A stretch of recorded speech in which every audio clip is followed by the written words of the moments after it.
The Mitchells vs. the Machines is a Lord Miller production. They've made films such as Cloudy with a Chance of Meatballs, all the Lego movies, the 21 and 22 Jump Street movies, and most recently, Spider-Man Into the Spider-Verse. A quirky, dysfunctional family's road trip is interrupted when they find themselves in the middle of a robot apocalypse and suddenly become humanity's only hope. As I stated before, this is a Lord Miller production, and I listed all the movies they've done before, and they are all great.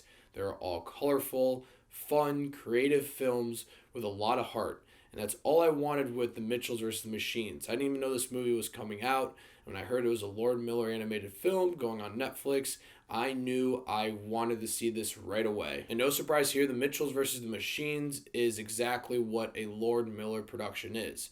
A fun, colorful, animated movie with a lot of creative elements and a lot of heart. This movie was so much fun. This is probably the most fun I've had in a movie in 2021 so far. And I just love what these guys do with their films. They're always so creative with their animation, their storytelling. They always bring a different, unique style to whatever movie they're making. And it just makes me happy. I love original new shit. The main character in this film is Katie, voiced by Abbi Jacobson. And she is a film nerd. She loves making movies. She loves editing these movies. So I instantly related to her. And she has this unique style whenever she's making a video in the movie. And the movie is edited in that way, where there's a lot of filters, a lot of stop shots, and shit like that, that made the movie very unique and very creative. Now, I will say, I don't want to get my gripes yet, but I will say sometimes it gets a little distracting.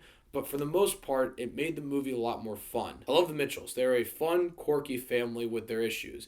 They're a lot of fun to watch. They're very likable. And they're very funny. And this movie is centered around really Kate and her father. They're having some issues before she goes off to school.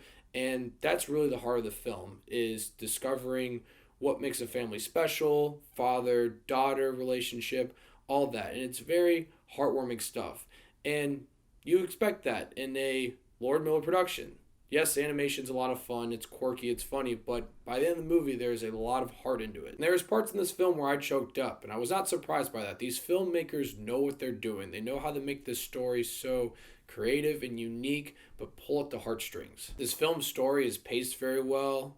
There's really not a dull moment in this film. It's just a lot of fun. There's a lot going on, and it's just great to look at.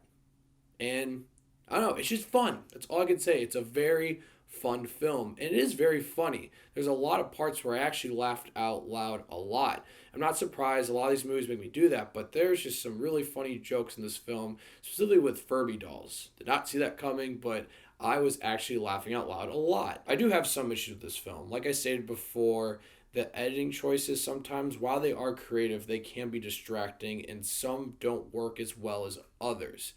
Also, sometimes the jokes don't really land. And look, I understand I'm not really supposed to analyze this film too much because it's just supposed to be a lot of fun, but there are times throughout the story where characters do things that the villain doesn't notice or other people don't notice that can be distracting because, yes, this movie's supposed to be complete ludicrous, but there are some times where I'm like, there's no way they could get away with that in this world. It just sometimes didn't really work for me in that sense.